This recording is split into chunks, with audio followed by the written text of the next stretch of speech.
Bom, o texto da aula de hoje, aliás, os textos, seriam o da antropologia inglesa de Victor Turner, Mary Douglas e Edmund Leach.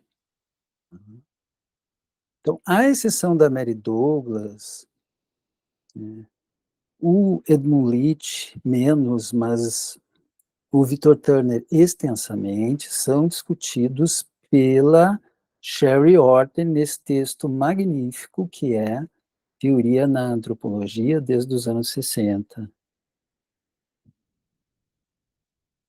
Eu li esse texto há vários anos atrás e agora, fazendo uma segunda leitura, ele me parece mais atual ainda em termos da sua contribuição à reflexão sobre o que é a teoria antropológica. Se vocês querem o melhor exemplo que eu conheço sobre como relacionar conceitos, autores, escolas, ideias, suas semelhanças, suas diferenças, seus limites, seus potenciais, numa perspectiva histórica, vocês devem ler o texto da Sherry Ortner.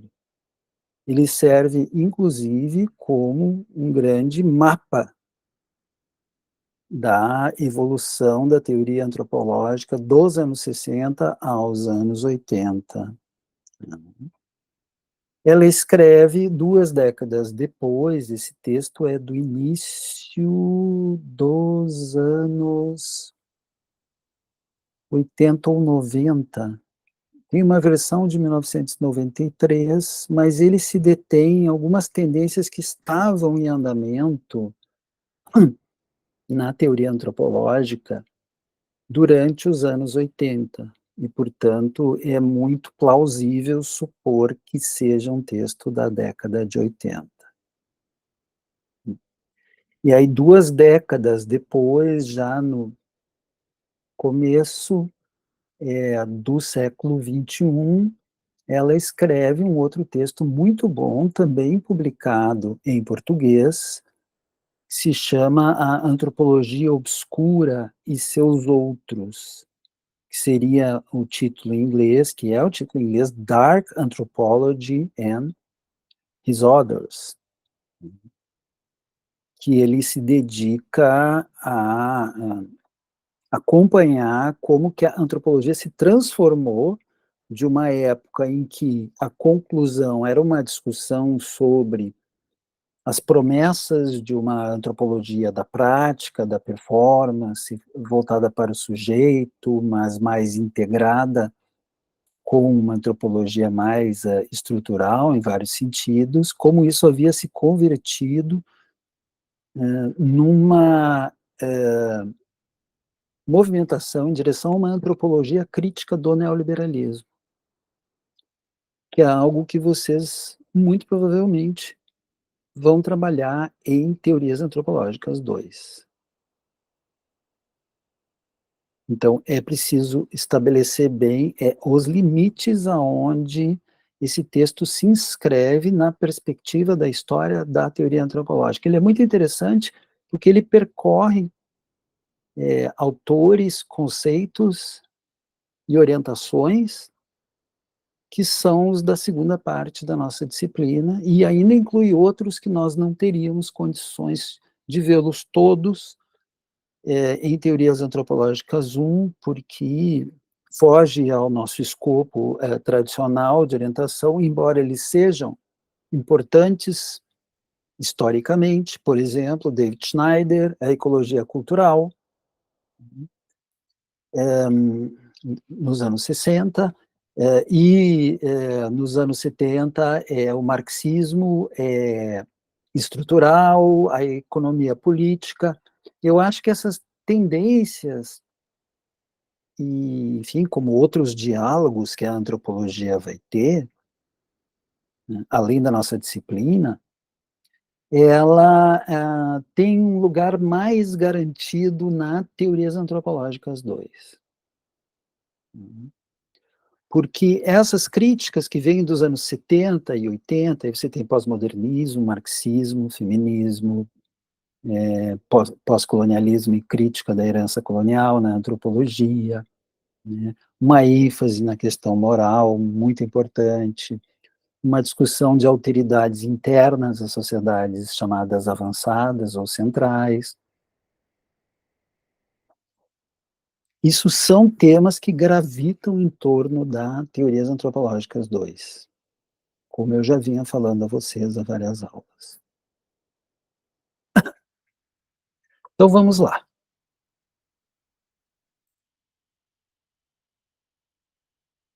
Esse texto vai discutir as principais correntes teóricas da antropologia de 60 e 80, né, e ele vai argumentar que o início dos 80 estava emergindo uma nova orientação teórica focada na prática ou ação. Então vamos à revisão feita por Ortner. Ela diz que não vai fazer uma revisão exaustiva, mas vai destacar traços conceituais e paradigmáticos centrais, né, a essas orientações e aos autores mais representativos, destacar suas relações e diferenças à volta de temas como símbolo, significado, estrutura, prática, depois. E aí ela começa com a chamada antropologia simbólica, cujos principais representantes são, nos Estados Unidos, o Clifford Geertz, que nós tivemos uma aula inteira sobre ele, Victor Turner na Inglaterra. Eu, para compensar a não discussão mais individualizada de Victor Turner ou de Mary Douglas, eu vou agregar videoaulas gravadas que eu já tenho, que são bem extensivas sobre esses autores. Mary Douglas, Edmund Leach, especialmente influenciados por Lévi-Strauss e por Durkheim, e Victor Turner, para, enfim, aportar uma discussão de ritual, né, que é o centro da discussão de Victor Turner.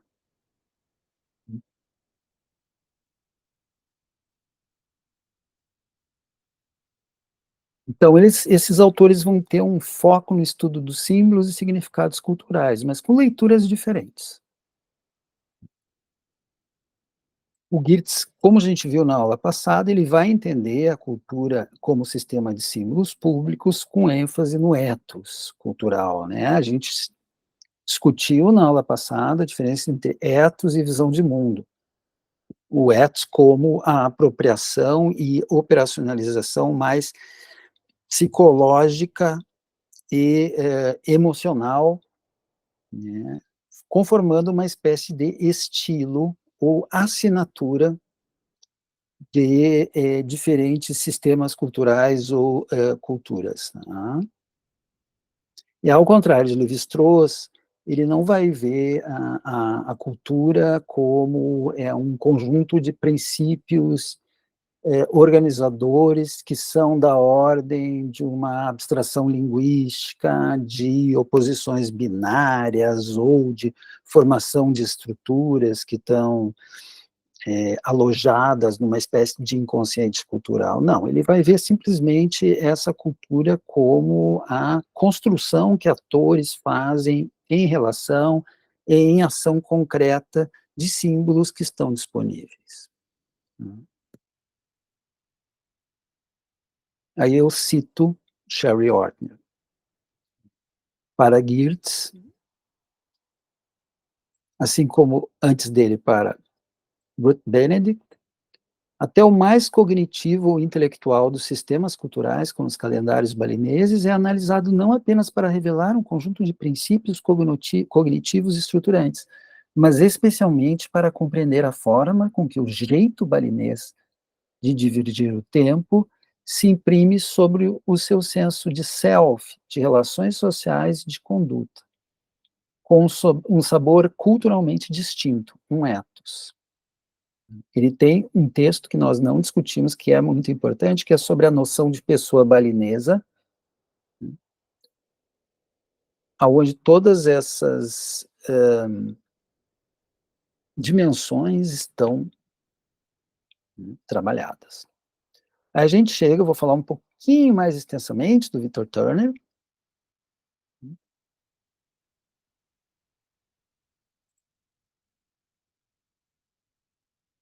Ele vai ver os símbolos como operadores no processo social, sendo ele um aluno de um outro autor. A gente não tem como cobrir todo o espectro de autores da antropologia britânica, mas existe um autor de uma virada interna da escola funcionalista, se chama Max Gluckman, que foi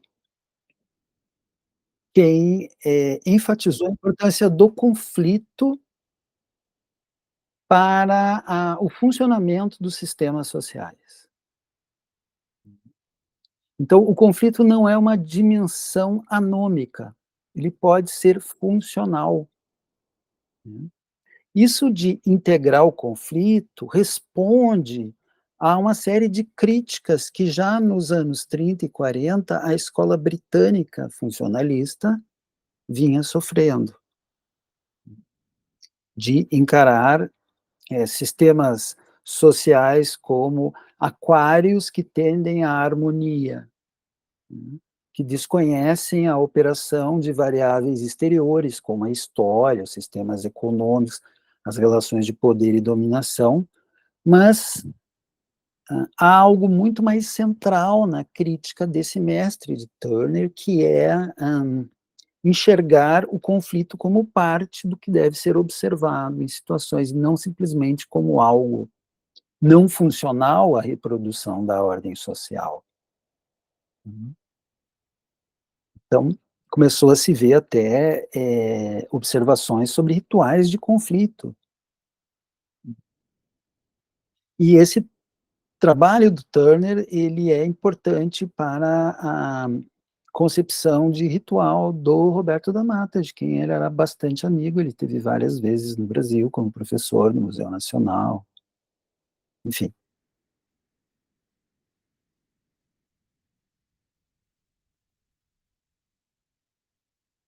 Então o Turner não via os símbolos apenas como veículos de significado, que é a posição do Geertz, mas como ferramentas ativas no processo social. E aonde que ele vai estudar mais pormenorizadamente esses símbolos? Nos rituais. Por isso que o livro dele, que introduz a obra de Turner no Brasil, chama-se O Processo Ritual, Estrutura e Antiestrutura. Ele é um dos poucos antropólogos que tem uma leitura inovadora e revolucionária do papel dos rituais na vida social. Então, conceitos desenvolvidos por ele foram usados e apropriados por múltiplos seguidores e mesmo pessoas que não se alinhavam com o ponto de vista de Turner, né, para descrever rituais, mas também para descrever situações de transição de um estágio para outro, situações de dissolução de relações de autoridade, né? Aí temos o exemplo do conceito de comunitas, né? Por exemplo, quem estuda peregrinações vai falar em liminaridade, em comunitas. Eu vou falar um pouco mais desses conceitos, né, os que são os conceitos-chave. Então, liminaridade tem a ver com limen, limite, né? Liminaridade seria um estágio intermediário em rituais de passagem. Uma pequena nota, né? Tem um livro que é de 1908, do Arnold van Gennep, que era próximo a Durkheim, que se chama Os Ritos de Passagem, aonde ele vai, enfim, definir um conjunto de estágios, né, para esses ritos de passagem, que são, enfim, momentos de transformação dos status das pessoas, solteiro para casado, enfim, de estudante para formado. Então, você tem rituais aonde você tem, separação, margem e reagregação, era o esquema do Wegener, ainda muito, importante e influente, né. Uma visão de que os rituais, de um ponto de vista, durkheimiano, eles são máquinas de inculcação, né, das disposições de uma cultura nos indivíduos. Você não, teria como, viver sem rituais, né. E aí tem discussões anexas muito interessantes sobre momentos históricos aonde se ritualiza mais e momentos históricos que são, avessos a rituais. Por exemplo, a contracultura dos anos 60, ela tinha uma aversão por hierarquias, por autoridades, por, rituais, né. Quem reparou muito bem isso foi a Mary Douglas, que tem um texto especificamente sobre isso, né, o que que um momento histórico de uma cultura em que os sujeitos estão críticos contraculturalmente, contrarritualmente, né, o que que isso está nos dizendo? E o Victor Turner, ele vai reler esse esquema do Wegener, né, e ele vai introduzir alguns conceitos extremamente influentes e cujo alcance vai além do escopo de sua própria, orientação teórica, né. Então, o primeiro deles é o de liminaridade, seria um estado intermediário em rituais de passagem, né. O momento em que os participantes estão entre os estados sociais, ele se caracteriza por ambiguidade, inversão de hierarquias, possibilidade de transformação. Eu falei do carnaval na semana passada, né.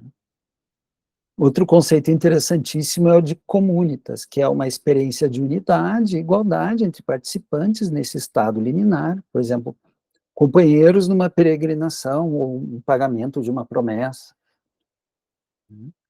Ele vai contrastar com a estrutura social hierárquica normal, as distinções de status parecem, dissolver-se. Ele vai dizer, pode ser espontânea, pode ser normativa, pode ser ideológica. E essas comunitas podem se dar também durante, momentos revolucionários de uma sociedade. Então igualdade, liberdade e fraternidade. Então, esse lema da fraternidade da Revolução Francesa, que atravessa, né, os movimentos revolucionários desde então, ele é um lema que apela por uma comunitas. E aí, o conceito de estrutura, que é o mais devedor de, Radcliffe Brown, mais devedor de Radcliffe Brown, que seria um sistema de posições sociais e relações hierárquicas numa sociedade. Ele, enfim, é muito apropriado para o tipo de trabalho de campo que o Turner estava fazendo, que era na África, entre os Ndembu, hum,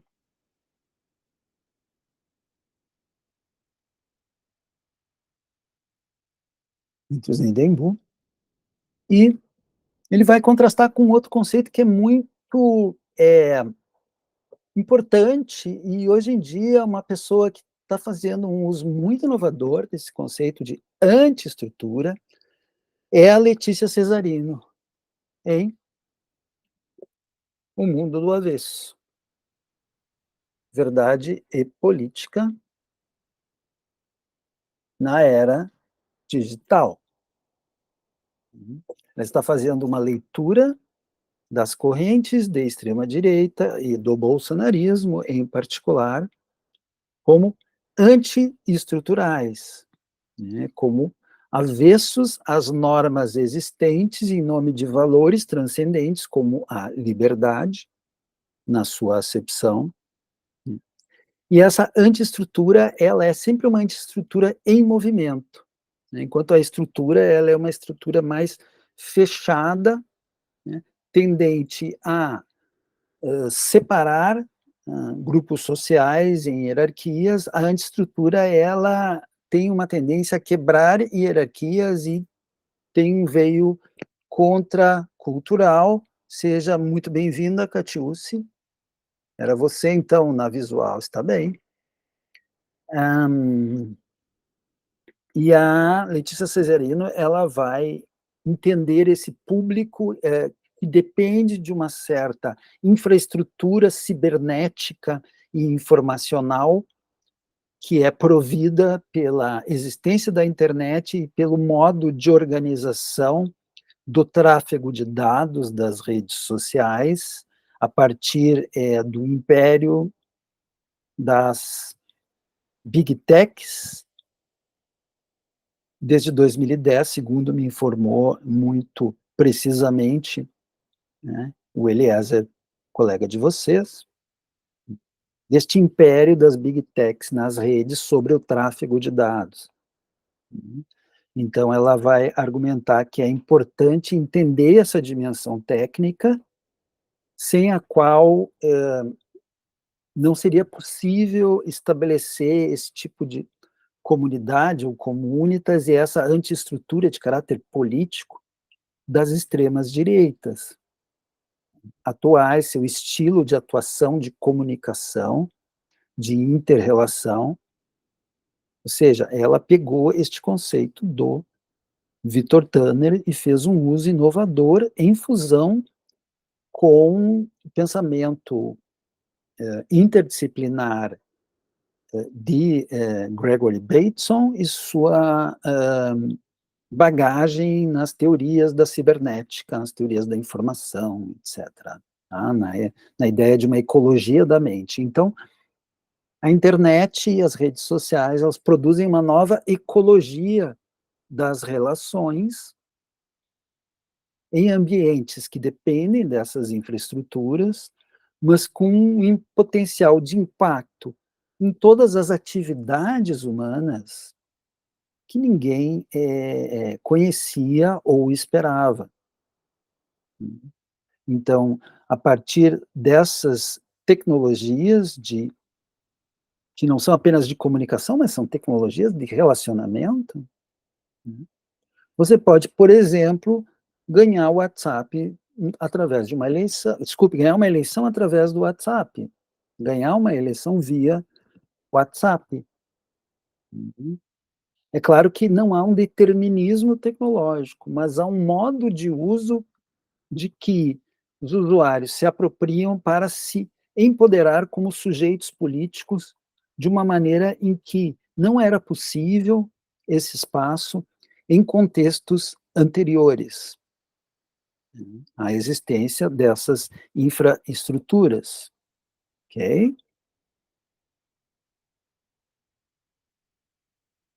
Então, o ritual ele vai mediar essa passagem de estrutura para antiestrutura, e o Turner ele vai ver os rituais como dramas sociais que resolvem e revelam conflitos sociais. Ele vai usar essa lente do processo ritual para entender a dinâmica social mais ampla.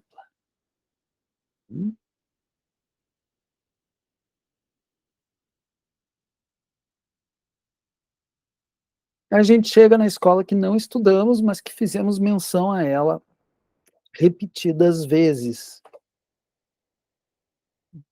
que é a da ecologia cultural nos anos 60. Né? Então, só para mostrar alguns de seus representantes, Marshall Salins, Elman Service, que era um estudioso de sociedades de caçadores, Marvin Harris, muito influente no mundo de fala hispânica, e Rappaport, eu não me lembro o primeiro nome, mas ele era um estudioso de sociedades da Nova Guiné. A partir dessa perspectiva que nós vamos ver quais são seus conceitos centrais. Ela foi desenvolvida a partir do evolucionismo materialista, com foco na adaptação das culturas ao ambiente. Então, o conceito-chave é a adaptação, é como as culturas se adaptam a condições ambientais específicas. E o uso desse conceito de adaptação como ferramenta analítica para entender práticas culturais. Uhum. Então, esse uso pode ser um uso mais ativo em tendências mais recentes, é como, por exemplo, grupos indígenas vão se utilizar de recursos naturais para, promover transformações ou reprodução de suas estruturas sociais. Então o foco está nesses inputs, né, naturais e como eles são ativamente processados num sentido adaptativo. Então o problema é a adaptação entre cultura e natureza nas 2 direções. Então tem uma marca do evolucionismo, bastante grande, a gente falou do Leslie White, que foi professor ali do Marshall Sahlins, né, e do Julian Stewart. Uhum. Mas ela está interessada em discípulos e o que os discípulos fizeram desta teoria nos anos 60. Então tem uma hipótese interessante da Sherry Ortner, que, os discípulos tomam consciência das críticas que as orientações teóricas nas quais eles foram formados, das críticas que elas receberam, e tentam desenvolver uma resposta a essas críticas, sofisticando o paradigma. E aí vai ter 2 vertentes, né, uma evolucionista com Sahlins e Hellman Service, né, com foco na evolução geral das culturas, e o Sahlins da sua primeira, fase. Uhum. Então eles desenvolvem esquemas, então há uma ênfase em como as culturas evoluem em resposta a mudanças ambientais e tecnológicas. E aí tem uma vertente funcionalista, que ela se baseia na teoria dos sistemas e vai analisar como aspectos específicos de uma cultura vão funcionar para manter o equilíbrio do sistema.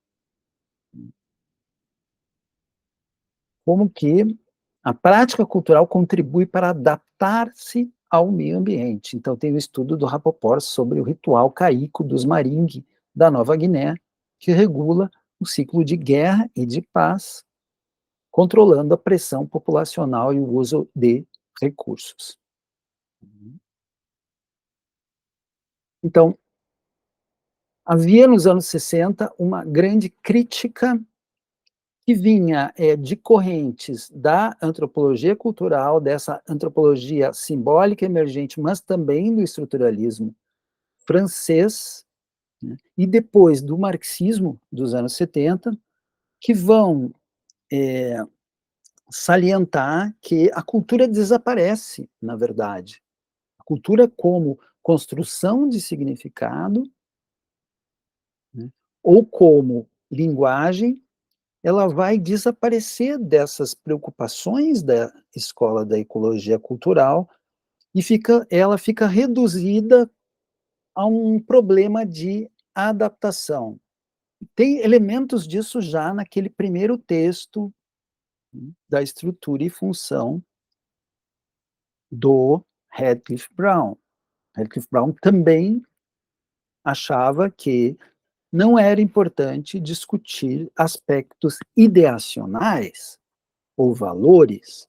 O importante era entender o que era estrutura, como ela se adapta. Ele era um durkheimiano ortodoxo, né.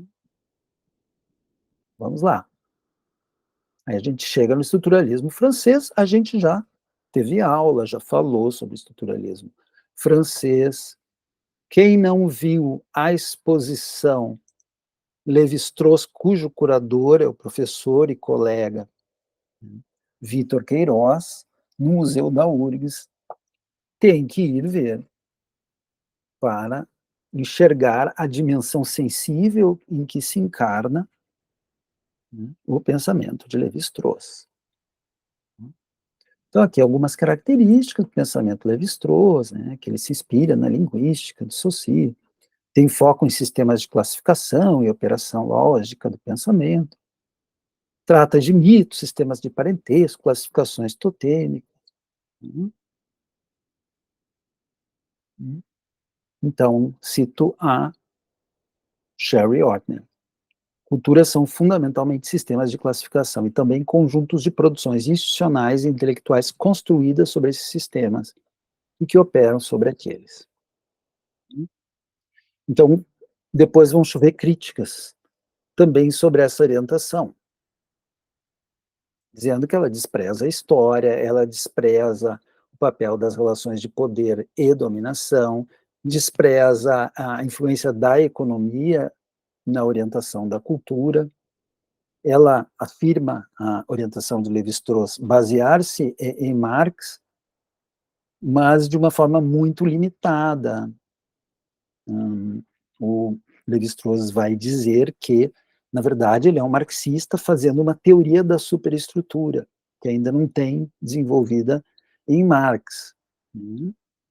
Se vocês querem um apanhado desse diálogo entre estruturalismo e marxismo de uma forma muito sistemática, vocês têm que ler Cultura e Razão Prática de Marshall Salles, especialmente os primeiros capítulos. Vamos avançar. Então, ela faz uma apresentação do marxismo estrutural, que foi muito influente entre os anos 60 e 70, e aí ela cita o filósofo Louis Althusser, que foi professor do Michel Foucault, se não me engano, École Normale Supérieure, Maurice Godelier, que foi orientando de Lévi-Strauss, e, portanto, Maurice Godelier ele vai combinar estruturalismo e marxismo, também ele é um grande teórico, e Louis Althusser vai fazer uma releitura de Marx, ele tem uma obra coletiva que foi muito influente, chamada Paralelo Capital. Mas a gente poderia citar outros autores, Emmanuel Terré, Claude Melasson, que são, sobretudo, não Maurice Godelier, que estudou os Baruia da Nova Guiné, né, que tem um estudo etnográfico de referência sobre a produção das masculinidades entre os Baruia, né, mas Claude Melasson e outros têm a vertente africanista, né, da antropologia francesa, e há uma razão forte, não apenas pela proximidade com a África, mas também pelo passado, e eu diria presente, neocolonial, da França. Então, há uma tendência a ter uma orientação muito crítica, destacando o peso que estruturas coloniais, ou seja, de infraestruturas de dominação, que são econômicas e políticas, né, onde se exerce poder colonial, vão ter sobre o modo de vida desses grupos. Então, esse é um debate constante nesse texto de Sherry Ortner, né? A tensão entre a realidade autônoma, de grupos, de sujeitos, né, de tribos, de aldeias, de povos, e o quanto há uma interferência imperial ou colonial de uma sociedade que é externa a ela, e o quanto o modo de existência estudado pelos antropólogos deve prestar atenção em um ou outro fator. E já adianto a vocês, Sherry Ortner desconfia das grandes abordagens generalizantes, embora reconheça a importância e o preenchimento de uma lacuna numa antropologia que antes era a histórica, né, essa antropologia das chamadas sociedades primitivas, as viam fora da história, daí existe uma noção que se chama presente etnográfico, que é muito interessante, né? Esse presente etnográfico seria, para determinados críticos, uma prova de que o relato etnográfico ele descola neste presente, uma história incrustada de relações tensas, de conflito, dominação, mas também de resistência e afirmação contracultural, né, em sistemas mundiais, né? Então, é muito interessante. O texto da Sherry Ortner é aquele texto assim, você é antropólogo ou antropóloga, é o texto que te faz parar para pensar. Olha, e não tem muitos textos dessa qualidade. Então, ainda seguindo, o foco é na análise do modo de produção, mas ela vai dizer, mas o modo de produção não é só a organização do trabalho ou o modo como se explora a natureza, é um conceito muito mais generalizante. E a cultura vai ser vista como uma ideologia, e a própria noção de ideologia, ela não é possível ter uma abordagem redutora dessa noção. Então tem um diálogo ali com Gramsci, a noção de hegemonia, como algo que vai congregar este econômico, este ideológico, e tem uma versão muito menos redutora e muito mais sofisticada dessa equação entre cultura e ideologia do que o marxismo é mais vulgar, o marxismo esse de vulgata, de regimes né, lastreados, né, na doutrina marxista, né. Na verdade, vai se dialogar muito mais com uma tradição que reconhece a importância da cultura, por exemplo, a tradição da escola de Frankfurt, de Theodor Adorno, de Max Horkheimer, né, de Herbert Marcuse, essa tradição da teoria crítica ou da investimento na teoria cultural, essa tradição que está também em intelectuais marxistas ingleses, como Perry Anderson, ou o historiador Edward Thompson, né, que tem uma noção que não está discutida no texto, mas é muito importante para os antropólogos de hoje, especialmente para o grande antropólogo francês Didier Fassin, que é de economia moral, né? Então, vocês devem, quem faz disciplina do Arley, lidar com isso, tá? Então, ao mesmo tempo, esse marxismo estrutural dos anos 70, de Godelier e Althusser, ele vai ver a cultura como uma ideologia que reproduz relações de dominação, isso eu falei, né? Mas isso é importante aqui, ó. Crítica às abordagens anteriores como ideológicas e históricas. Embora Sherry Ortner, ela vai endereçar a eles também esta crítica. Então, eles veem, na verdade, segundo a Sherry Ortner, muito mais o sistema do que uma história concreta, embora eles reivindiquem a importância da história, mas é uma história, menos uma micro-história dos sujeitos com táticas de dominação ou de resistência ou de conformação de seu modo de vida cotidiano, performando rituais ou práticas técnicas ou modos de existência, corporalidades, né? E muito mais a efetivação de estruturas formadas na longa duração, né, que é um termo lá do Fernand Braudel, mas que se aplica bem a estes autores, e o Godelier é um autor genial, tá? Respeitado muito pelo próprio Lévi-Strauss, embora com algumas divergências, né? Então, ali, essa citação é da Sherry Ortner. Especificamente, a cultura foi convertida em ideologia, considerada a partir do ponto de vista de seu papel na reprodução social, legitimando a ordem existente e mediando as contradições na base e mistificando as fontes de exploração e desigualdade no sistema. Então, o marxismo tem uma segunda vertente. Né? Vou falar um pouquinho mais, porque a gente nunca tocou nela. Não é a minha especialidade, eu conheço Não tão bem, e por isso fui pesquisar.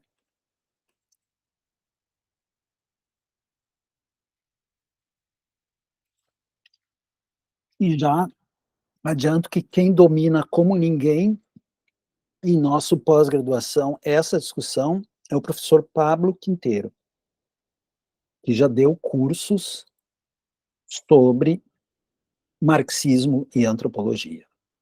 Ele é a melhor fonte acessível para uma interlocução sobre isso, certo?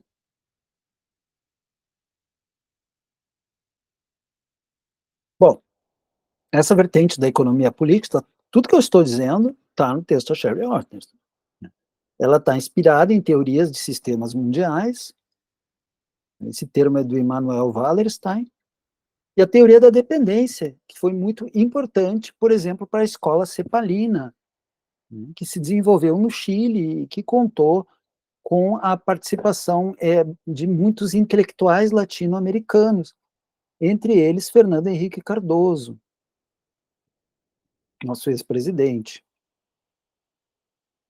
Então, essa escola da economia política ela vai ser influenciada pelo marxismo, mas vai ter foco em escalas globais e regionais, né? Então, alguns trabalhos do antropólogo inglês Jack Goody e do especialista em campesinato, grande especialista Eric Wolff, né, estão nesta orientação. Ela vai surgir como uma resposta às limitações percebidas nas outras abordagens, que tendiam a estudar sociedades como unidades isoladas.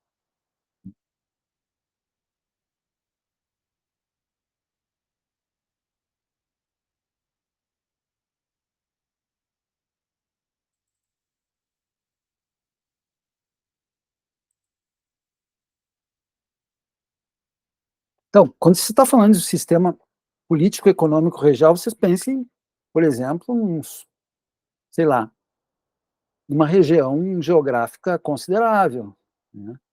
Sei lá, América Central e México, América do Sul, né?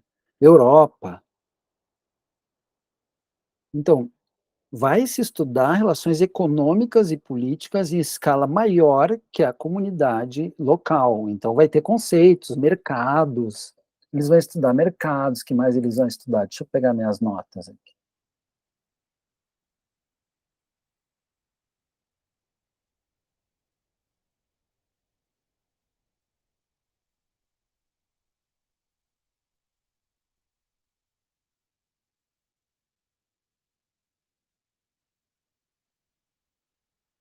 Hum. Não, não tá. É que eu li em dois leitores de texto diferentes, né? O Kindle e o Read Era. E deixa eu abrir meu Kindle e pegar minhas notas aqui, porque eu acho que as notas estão no texto do Kindle.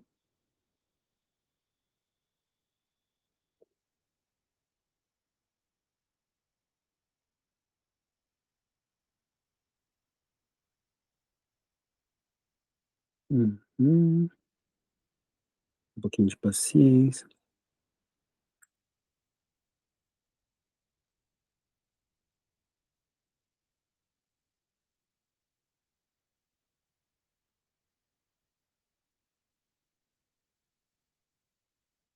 Bom, isso me escapa agora, porque é um texto bastante grande,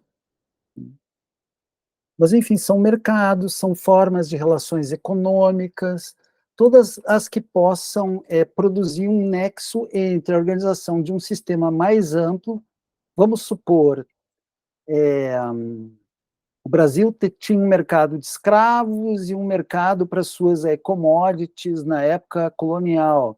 Então, para entender o Brasil, era preciso entender a organização desse grande mercado, do tráfico transatlântico, né, para entender o modo como se plantava café, açúcar, as relações internas dentro do que se chamava de plantations ou fazendas, né? É preciso entender a inserção da economia do que era o Brasil na época no antigo sistema colonial, né? Da mesma forma, entender as sociedades camponesas para Eric Wolff, depende de uma compreensão da história, das estruturas mais amplas, no qual os produtos que são plantados vão circular na agricultura, na pecuária. Então, tem determinações estruturais e históricas que são amplas e que escapam à escala dos sujeitos tradicionais, das aldeias pesquisadas no aqui e agora do trabalho etnográfico. Aí, desde já, eu adianto que também essa escola sofre críticas, né, porque, às vezes, ela deixa de perceber outras questões que o marxismo estrutural percebeu em termos de luta de classes, ela vê muito a determinação e vê pouco a reação dos sujeitos a esse, ela compara, é muito interessante, a Sherry Arthur compara com um barco, né? É como se viesse um barco, tá ali a aldeia isolada e reproduzindo, ela vive numa ilha, né, essa aldeia, aí vem um barco e traz uma influência de fora. E aí o foco do estudo está no que esse barco traz e a sua influência no modo de vida daquela ilha. Quanto que vocês pegarem, por exemplo, o Salles lá dos anos 80, né, o Salles do Ilhas de História, metáforas históricas de realidades míticas, a interpretação que ele faz ali do Capitão Cook, é justamente de uma canibalização desse evento externo, né, para performar estruturas que já existiam. Então, ele vai falar em estrutura de conjuntura. E, segundo Sherry Ortner, os autores dessa segunda orientação da economia política, vão ser criticados por sua linearidade nos impactos que existem efetivamente, né, do capitalismo, mas com falta de atenção para o que ela chama de o chão da etnografia. Ali os conceitos-chave: sistema mundo, desenvolvimento do subdesenvolvimento. Eles vão combinar a pesquisa etnográfica com análise histórica e econômica, vão combinar dados quantitativos com qualitativos, essa tendência quali-quant existe hoje em dia também, né? Vão fazer um estudo comparativo de diferentes regiões e a sua comparação com o sistema global, né? E ali os temas de estudo: história do colonialismo, expansão capitalista, transformação nas economias locais, formação de classes e desigualdades, né? E aqui, embora tenha contribuído para uma visão mais ampla e conectada das sociedades estudadas pela antropologia e tenha trazido questões de poder e desigualdade para o centro da análise antropológica, né, os críticos incluíram uma possível negligência de fatores locais e agência individual. É o que eu falava, mencionando o Salles. Aqui os estudos, esse aqui é clássico, né? Europa e os dois são clássicos, e os povos sem história, né? Uma análise de como os não-europeus foram integrados ao sistema mundial capitalista, do Eric Wolff, do Sidney Mintz, que é doçura, né, e poder, que é um estudo sobre como a produção de açúcar no Caribe moldou a economia global e seus hábitos de consumo. Também se poderia falar do café, de outras coisas, né? Finalmente, antes da gente fazer um intervalo para voltar com questões, né, ela conclui o texto com o que estava candente ali nos anos 80, que era a emergência da teoria da prática, né, que vai ter um novo foco, desculpe, na ação humana e agência, quer dizer, uma determinada relação entre estrutura e prática. Se você é marxista, você vai chamar de praxis, né? E aí os principais teóricos enfim, Pierre Bourdieu, embora ele tenha feito trabalho etnográfico, ele era sociólogo, mas o que importa é que Pierre Bourdieu é muito influente na antropologia, o Giddens bem menos.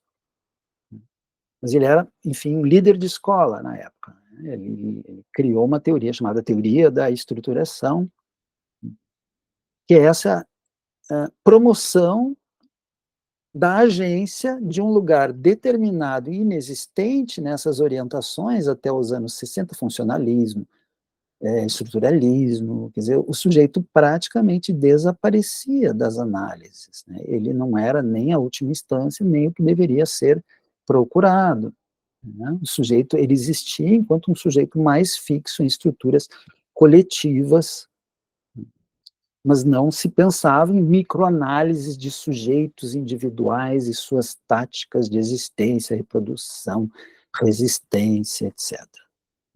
E Marshall Salles, né? E ela vai dizer, principais conceitos, prática, praxis, ação, experiência, performance. Tenta-se fazer uma síntese, ela diz que nos anos 60 ela era estudante e havia, nos Estados Unidos, uma luta entre orientações, então era ecologia cultural contra a antropologia simbólica. A ecologia cultural acusava a antropologia de simbólica de ser idealista, e a antropologia simbólica acusava a ecologia cultural de ser um materialismo vulgar, e não compreender a importância do significado e dos símbolos na organização da existência humana. E aí, essas novas posições representadas por esses autores, nesta época, que ela diz assim, tem um caldo histórico aí, né, de formação, que é, os anos 60, eles são uma época de reação a uma grande caretice mundial e com uma ênfase num discurso contra a guerra do Vietnã, que capitalizou essas tendências anti-imperialistas e processos de descolonização já em curso, desde a Segunda Guerra Mundial. Então, os movimentos se conectaram. E aí, as produções e paradigmas disponíveis não estavam dando conta, né, das transformações em movimento. Não é possível perceber o significado de uma transformação apenas como uma derivação de uma estrutura mais estática ou que tem um passo de tartaruga, muito lento. Então, é um novo tipo de equacionamento que surge, que vai tentar superar, por exemplo, essa contraposição materialismo, idealismo, mais tarde natureza e cultura, sujeito e objeto.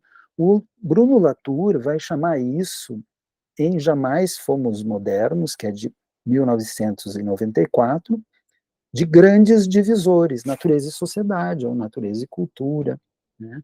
Indivíduo e coletivo, né? Sujeito e objeto. Então, esses grandes divisores vão ser colocados em questão desde essa época, só que as contraposições mais enfatizadas eram diferentes, era agência, estrutura, né? E aí as principais influências são marxismo e Weber, né?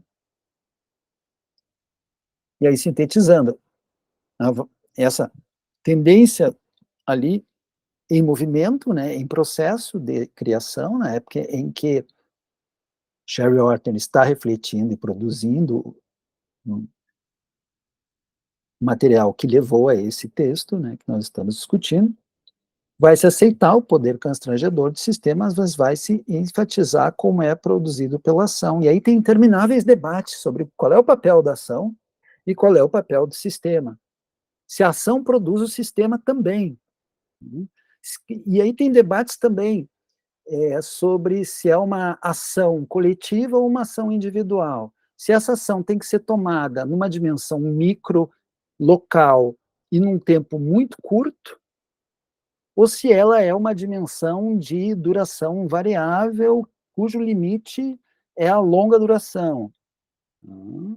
Então, essa questão vai suscitar desdobramentos, muito ricos e controvérsias muito acesas, né. Então, vai ter um foco também nessas relações assimétricas e de dominação, né, a chamada, antropologia com veio mais crítico. Vai se enfatizar uma visão de ator como estratégico e motivado por interesses, né. Aí a própria ideia de interesse é interessante. Interesse é interessante, estou sendo redundante, mas a própria ideia de interesse, ela é problematizada, pela Sherry Ortner. Uhum. Ela é problematizada, por quê? Por exemplo, a ideia da ideologia como expressão de, interesse, não. Aí seria interesse de classe.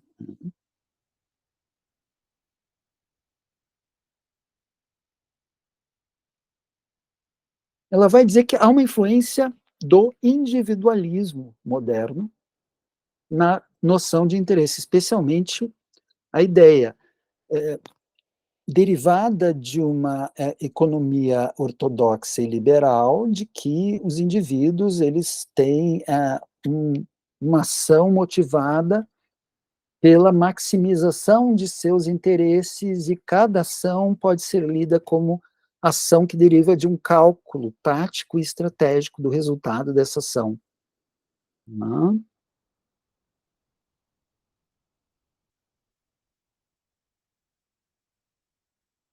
Então ela vai dizer: "O que resta é uma visão de ação posta, em boa medida, em termos de escolha pragmática e tomada de decisão", ou seja, cálculo e estratégia. Uhum. Eu queria projetar um destaque para vocês, já estou me encaminhando para o final.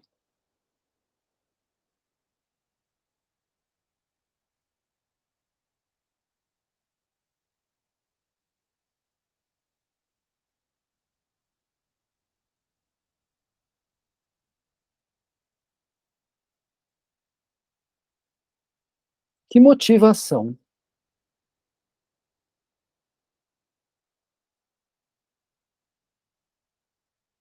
Uma teoria da prática requer algum tipo de teoria da motivação. No momento, esse momento são os anos 1980, a teoria da motivação dominante na antropologia da prática é derivada da teoria do interesse. O modelo é de um ator essencialmente individualista e de alguma forma agressivo, egoísta, racional, pragmático e talvez também com uma orientação maximizadora. O que os atores fazem, supõe-se, é ir atrás do que eles querem de forma racional. O que eles querem é material e politicamente útil para eles no contexto de suas próprias situações culturais e históricas, né. E aí ela vai dizer que problemas de desejo, sofrimento, subjetividade, eles não são considerados nessa orientação. Então, essa orientação está supondo um sujeito ideal, quando na prática etnográfica nós percebemos sujeitos com indecisões, com mudanças de orientação, divididos entre, sistemas de orientações, diferentes. Um pode ser o da família, outro aquele que, na sua trajetória, né,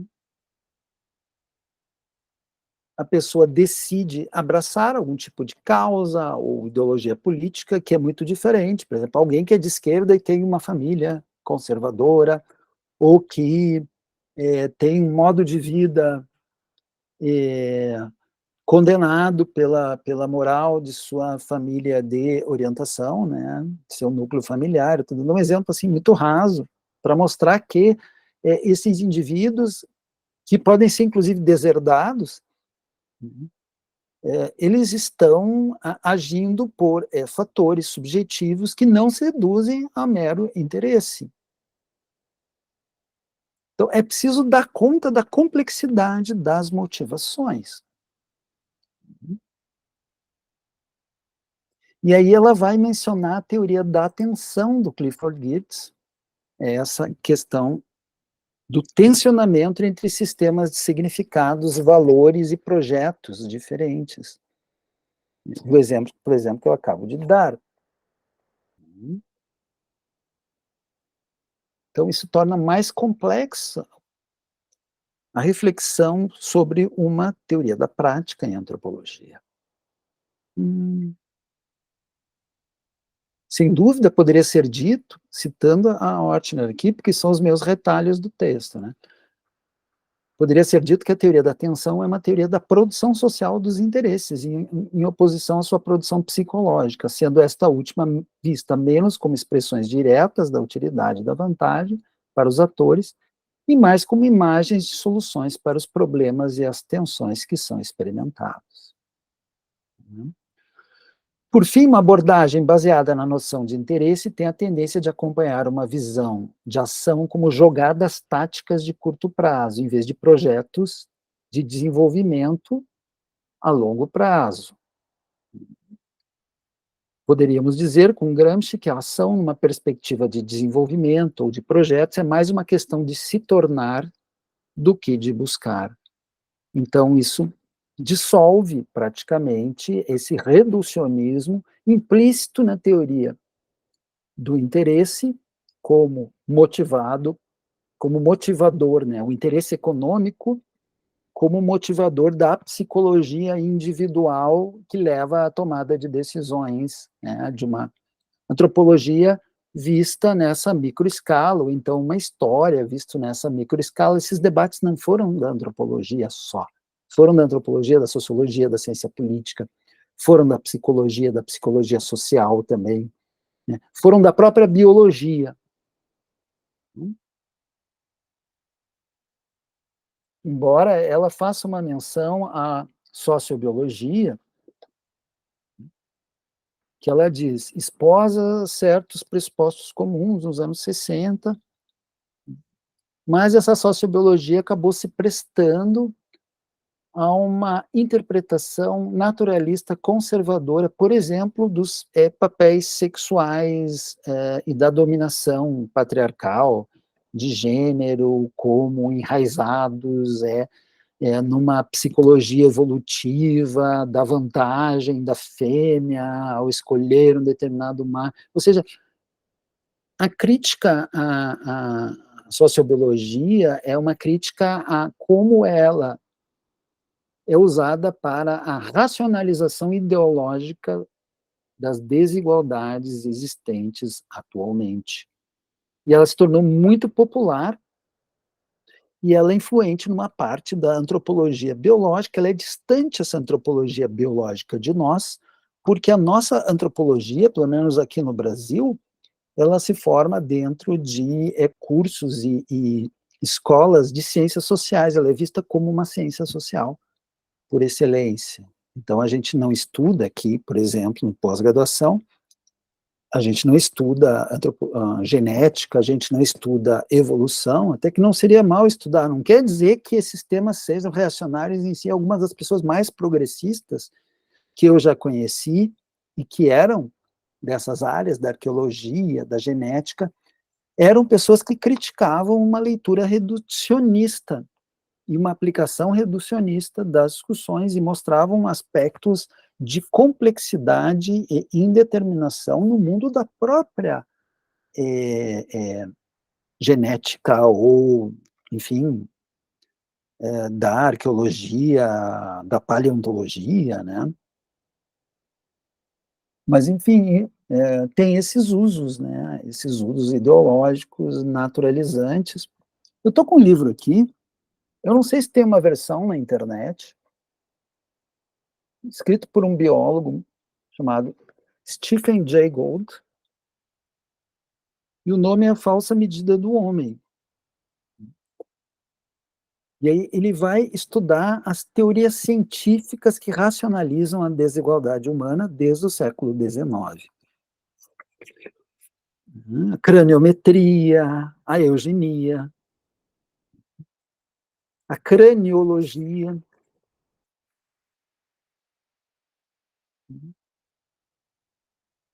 a medição de corpos, né, o caráter simiesco dos indesejáveis, aí a gente está falando aí do século XIX, né, a comparação de negros, de não brancos, com espécies de primatas, né, isso é uma imagem poderosa que se impregnou na retórica racista, é só ver como que jogadores negros são tratados em determinados estádios de futebol.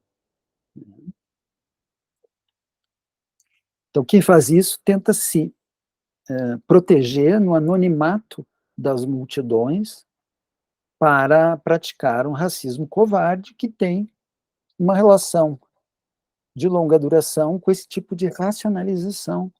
A teoria do QI, né, que ela é muito naturalizada como uma espécie de medidor de inteligência. Na verdade, uma teoria cronologicamente antiga, né, e muito limitada para dar conta da distribuição dos diferentes tipos de competências e inteligência, e que ela se afasta de um racismo aberto, ela cria um racismo da inteligência.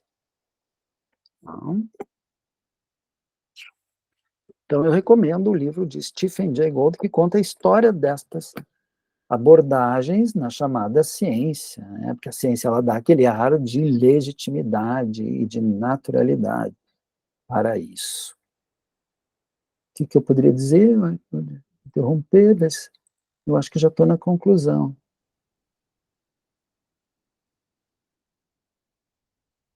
Deixa eu carregar aqui só a conclusão e a gente faz um intervalinho, tá?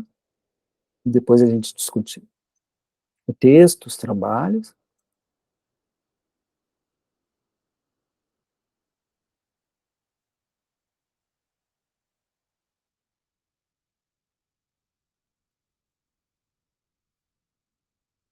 Bom, nós já falamos do Salins em outra ocasião, né?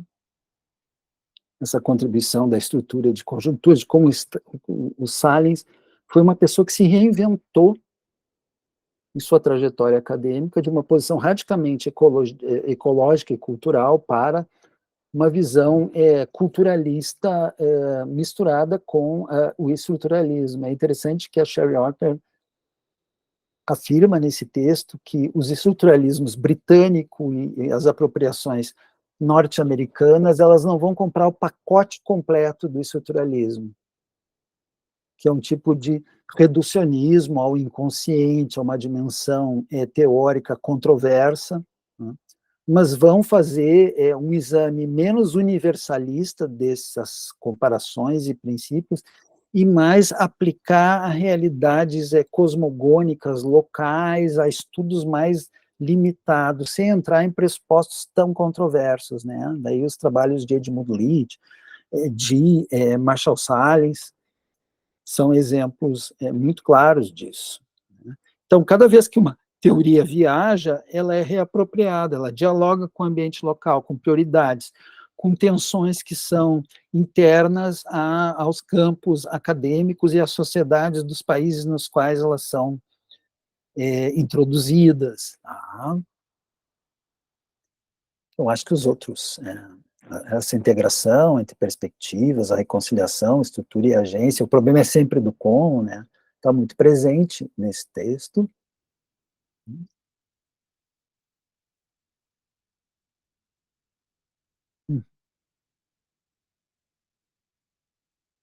Ela termina com uma citação de um autor que eu não gosto, tá?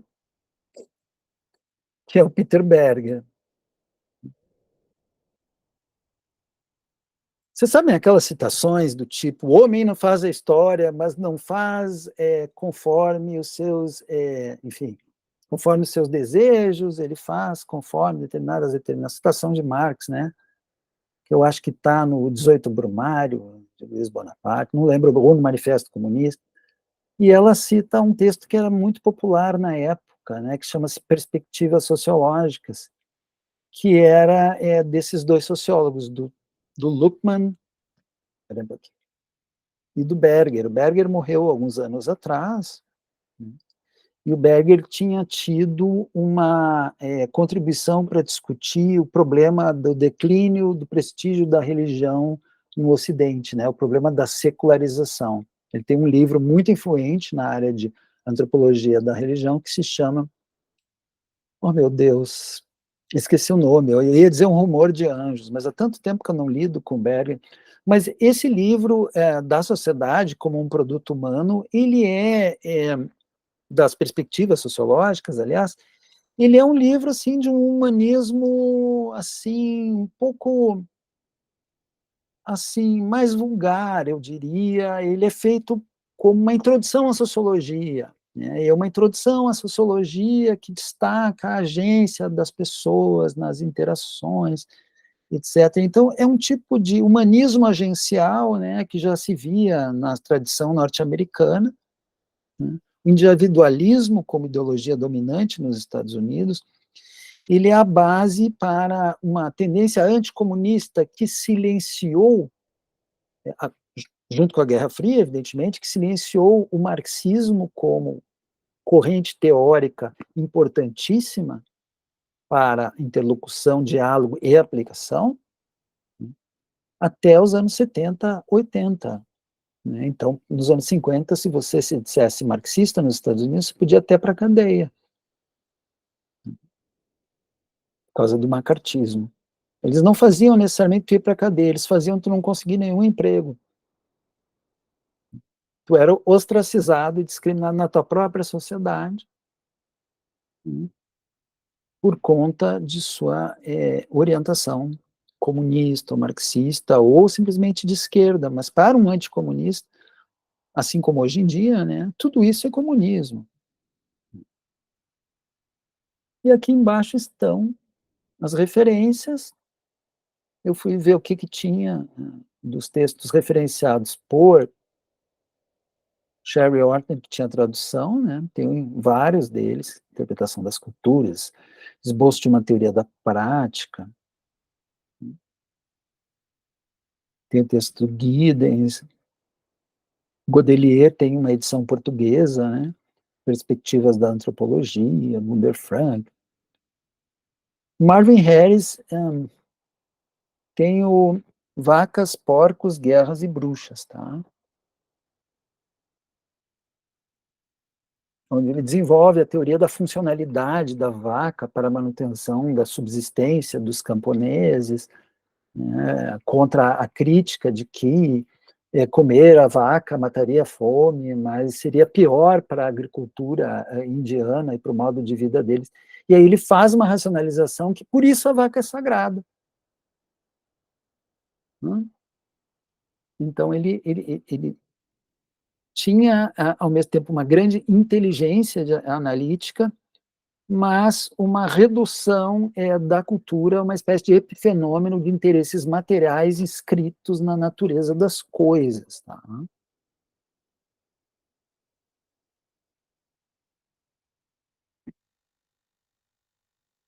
Então, deu 1 hora e pouco de apresentação. Como é que a gente interrompe a gravação? Ok. Gerenciar. Parei a gravação.